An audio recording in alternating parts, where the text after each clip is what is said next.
துலாம் ராசி என்பர்களே, நிறைய பேர் இந்த துலாம் ராசி அப்படின்னா ஒரு தாய்மை மிகுந்த ராசி அப்படிங்கிற ஒரு வழக்கத்திலே இருப்பீங்க. ஆனால் அதுதான் உண்மை. இந்த துலாம் ராசி அப்படிங்கிறது எல்லா ராசிகளினுடைய தாய் அப்படின்னே சொல்லலாம்.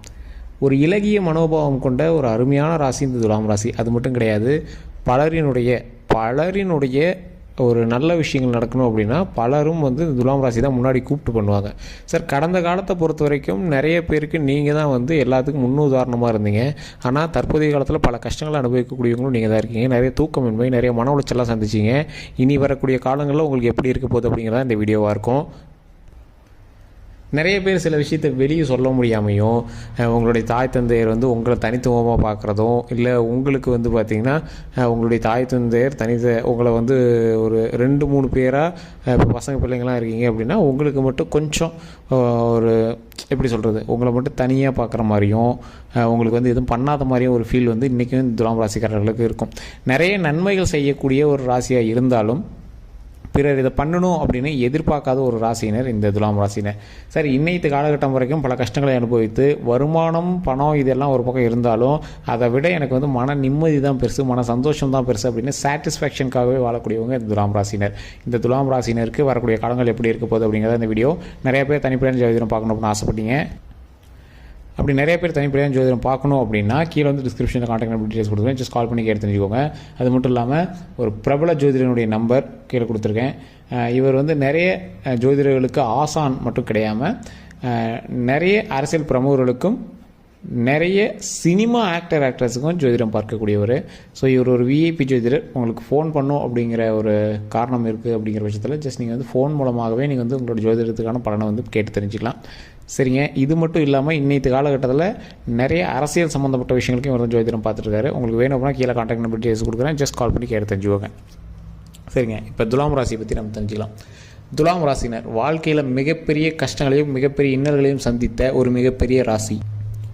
சார், அப்படி என்னெல்லாம் நீங்கள் வந்து கஷ்டத்தை சந்திச்சிருப்பீங்க அப்படின்னா, உடல் ரீதியாக பல பிரச்சனை சந்திச்சிருப்பீங்க. ஃபஸ்ட்டு பாயிண்ட், உடல் ரீதியான பிரச்சனைகளில் குடல் சம்மந்தப்பட்டது, ரத்தம் சம்மந்தப்பட்டது, அதே மாதிரி எப்படி சொல்கிறது, ஒரு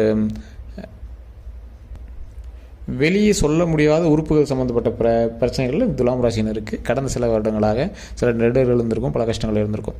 சார், அது என்ன பிரச்சனையே தெரியல சார், ரொம்ப மன உளைச்சலாகவும் இருக்குது, அது எப்படி சால்வ் பண்ணுறதுன்னு தெரியல அப்படிங்கிற மாதிரி பிரச்சனைகளை நீங்கள் வந்து இருந்திருப்பீங்க.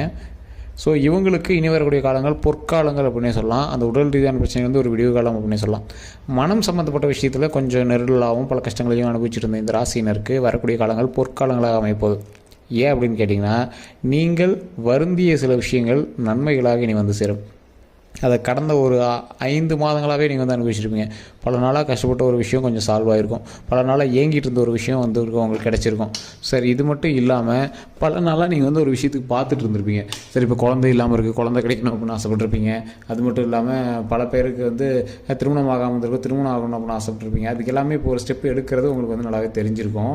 அது மட்டும் கிடையாது சார், நிறைய பேர் உங்களோட லைஃப்பில் நீங்கள் வந்து ஒரு அச்சீவ்மெண்ட் பண்ணணும் சார், நீங்கள் ஒரு தொழில் சம்மந்தப்பட்ட விஷயத்தில், இல்லை குரூப் 4 குரூப் 2 இந்த மாதிரி ஏதோ ஒரு எக்ஸாம் சம்மந்தப்பட்ட விஷயத்தில், அரசு துறை வேலைகள் சம்மந்தப்பட்ட விஷயத்தில் நான் ஸ்டெப் எடுத்துருக்கு சார் அப்படிங்களா, இந்த வருடங்கள் இனி வரக்கூடிய நாட்களும் உங்களுக்கு வந்து ஒரு வரப்பிரசாதமாகவே கிடைக்கும் அப்படின்னு சொல்லலாம்.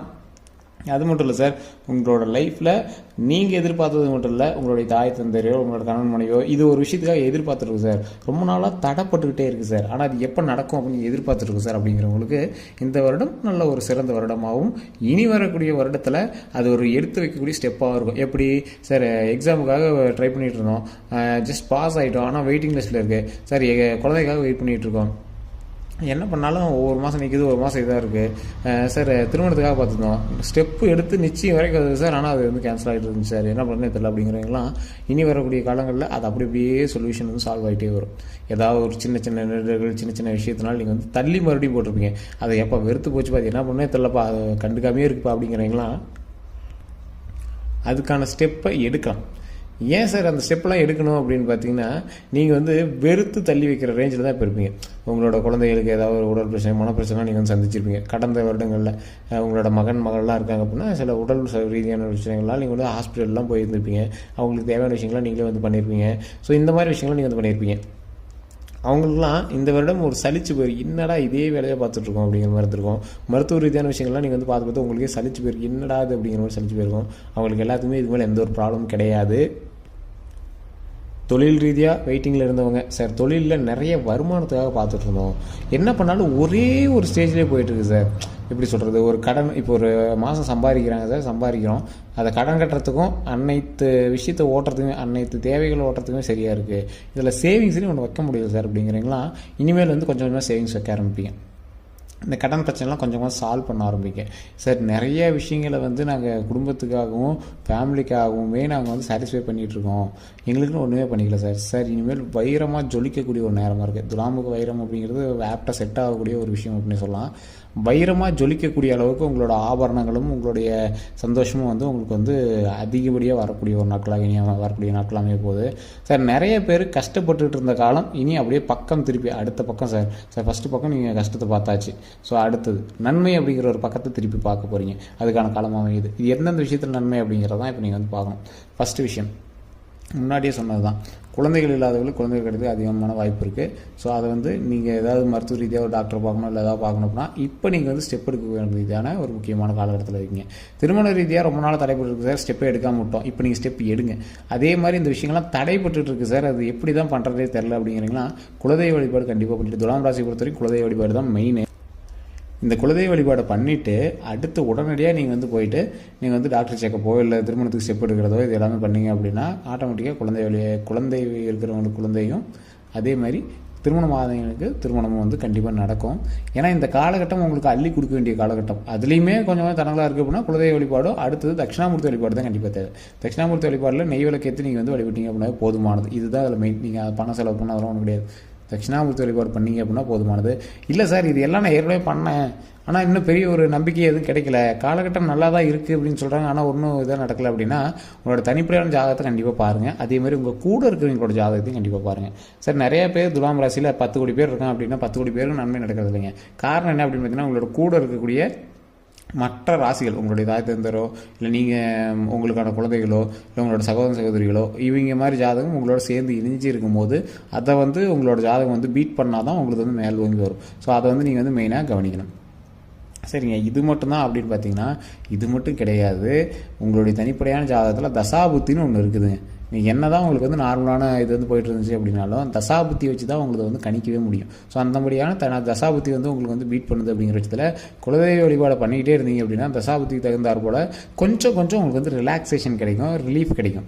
அந்த ரிலீஃபை வச்சு நீங்கள் வந்து அடுத்தடுத்த காலகட்டத்தில் நீங்கள் வந்து மூவ் ஆகலாம். ஏன்னா இப்போ வந்து உங்களுக்கு நல்ல டைம், உங்களுக்கு நல்ல கிளிக் ஆகக்கூடிய டைமில் பழசை நினச்சிட்டே நீங்கள் வந்து உட்காந்துட்டு இருந்தீங்க அப்படின்னா எப்படி அடுத்த ஸ்டெப்புக்கு எடுத்து வைக்கிறது?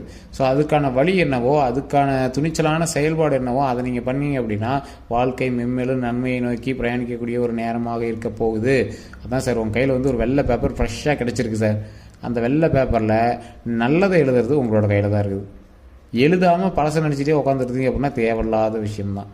ஸோ அதனால் இனி வரக்கூடிய காலங்களில் நீங்கள் வந்து மகிழ்ச்சியாக இருக்கணும் அப்படிங்கிற ஒரு விஷயத்தை மட்டும் மைண்டில் வச்சுக்கிட்டு அதற்கான ஸ்டெப்பை மட்டும் எடுத்தீங்க அப்படின்னா அந்த வெள்ளை பேப்பர் ஃபுல்லாக கவிதைகளாகவும் ஒரு வண்ண ஓவியமாகவும் அடுத்து வரக்கூடிய உங்களோட ஹிஸ்ட்ரி, அடுத்து வரக்கூடிய உங்களோட ஃப்யூச்சரை ஒரு ஹிஸ்டோரிக்கலாக மாற்ற வேண்டிய விஷயமும் உங்களுடைய அந்த வெள்ளை பேப்பரில் தான் இருக்குது. அந்த பேனா அப்படிங்கிற உங்களுடைய வாழ்க்கையை வச்சு அதில் அழகாக வந்து எழுதுங்க. அடுத்து வரக்கூடிய வாழ்க்கை ஒரு பொற்காலமாக உங்களுக்கு வந்து அமையுங்க. சார் கடந்த காலத்தை கம்பேர் பண்ணும்போது ஒரு 3 மாதம் உங்களுக்கு ரிலாக்ஸேஷன் தெரிஞ்சிருக்கும். அந்த 3 மாதத்தை கம்பேர் பண்ணும்போது இனி வரக்கூடிய காலங்கள் சூப்பர் அப்படிங்கிற மாதிரி இருக்கும். அந்த காலகட்டத்தை நீங்கள் என்ன பண்ணணும், அழகாக உங்களுக்கு தகுந்த மாதிரி வடிவமைச்சிக்கணும். சார் வருமானம்லாம் வரதுக்கான வாய்ப்புகள்லாம் இருக்குது, நீங்கள் ஸ்டெப் எடுக்கலை அப்படிங்கிறது தான் இன்னைக்கு காலகட்டத்தில் உங்களுக்கு உண்மை. 3 மாத காலமாக உங்களுக்கு ஓரளவுக்கு நன்மைக்கான நேரம் தான். அதை நன்மையாக எப்படி மாற்றிக்கணும் அப்படிங்கிறது உங்களுடைய குணாதிசயத்தை பொறுத்து தான் இருக்குதுங்க.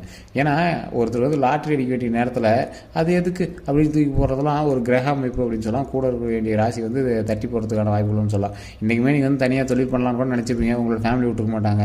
ஒரு இடத்துக்கு வேலைக்கு போகலான்னு நினச்சிப்பீங்க, உங்களோட ஃபேமிலி விட்டுருக்க மாட்டாங்க. ஏதோ ஒரு இடத்த நீங்கள் வந்து சரி பண்ணலாம்னு நினச்சிப்பீங்க, உங்களோட நண்பர்களோ இல்லை ஃபேமிலியோ அது வந்து தடையாக இருந்திருப்பாங்க. ஸோ இந்த மாதிரி நிறைய காரியங்களும் உங்களுக்கு வந்து தட்டி கழிச்சது தான் அதிகமாக இருக்கும். ஏன்னா ஒரு 3 மாதத்துலேருந்து உங்களுக்கு ஓரளவுக்கு பக்காவாக ரெடி ஆகிட்டு தான் வருதுங்க. அதையுமே நீங்கள் வந்து ஸ்கிப் பண்ணிவிட்டு விட்றாதீங்க. அதேமாதிரி நிறைய வருமானம் போட்டு பரவாயில்ல நல்ல நேரமாக தான் இருக்குது, நிறைய வருமானம் போட்டு பண்ணுறது, நம்பாமல் யாரோ ஒருத்தனே தெரியாமல் அவன்கிட்ட போய் இன்வெஸ்ட் பண்ணி அவன்கிட்ட மாட்டிட்டு முடிக்கிறதெல்லாம் வச்சுக்காதீங்க. அது தேவையில்லாத ஒன்றாகவும் இருக்குது. ஸோ உங்களோட லைஃப்பில் அடுத்து நீங்கள் என்ன பண்ணணும் அப்படின்னு நீங்கள் ஆசைப்படுறீங்களோ அந்த விஷயத்துக்கான ஸ்டெப் எடுக்க ஆரம்பிங்க. அடுத்து வந்து நன்மை நடக்கிறதுக்கான ஒரு அரிய வாய்ப்பு இனிமேல் வாழ்க்கையில் காத்துட்ருக்கு. அதுதான் ஒரு முக்கியமான உண்மை. இது வந்து நிறைய பேருக்கு தெரியறதில்ல. குலதெய்வ வழிபாடு கண்டிப்பாக பண்ணுங்கள். குலதெய்வ வழிபாடு பண்ணுறீங்க, ஓம் அப்படிங்கிற வார்த்தைக்கு முன்னாடி போட்டு, இப்போது முருகர் தான் உங்களோட குலதெய்வம் பண்ணால் ஓம் முருகரே போற்றி, ஓம் முருகரே போற்றி, ஓம் முருகரே போற்றி அப்படின்னு மறக்காம கமெண்ட் செக்ஷனில் பதிவிடுங்க. அதே மாதிரி கண்டிப்பாக இதை வந்து வீட்டில் ஃப்ரீ டைமில் இருக்கும்போது சொல்லி பாருங்கள். இறைவனை, அதாவது உங்களோட குலதெய்வத்தை நீங்கள் நினச்ச நேரத்தில் கூப்பிட்டு உங்களை நீங்கள் வந்து வழிபட்டீங்க அப்படின்னா எந்த கஷ்டமும் வராதுங்க. அந்த அளவுக்கு குலதெய்வம் வந்து துணையாக இருக்கும். அதுவும் துலாம் ராசிக்கு மெயினாக குலதெய்வம் தான் ஒரு ஆப்டான ஒரு கடவுள் அப்படின்னு சொல்லலாம். ஸோ இதை கண்டிப்பாக பண்ணுங்கள். உங்களோட கருத்துக்கள் எதாக இருந்தாலும் கமெண்ட் செக்ஷனில் பதிவிடுங்க. அதே மாதிரி இந்த வீடியோ பிடிச்சிருந்தா லைக் பண்ணுங்கள். நீங்கள் இந்த வீடியோவை ஃபேஸ்புக்கில் பார்க்குறீங்க அப்படின்னா ஃபாலோ பண்ணிக்கோங்க. யூடியூப்பில் பார்க்குறீங்க அப்படின்னா ஷேர் பண்ணுங்கள். அதே மாதிரி நீங்கள் வந்து சப்ஸ்கிரைப் பண்ணிட்டு பக்கத்தில் பெல் பட்டனை ப்ரெஸ் பண்ணி அதில் ஆல் அப்படிங்கிறது கிளிக் பண்ணிக்கோங்க. எல்லோருக்கும் நன்றி நண்பர்களே.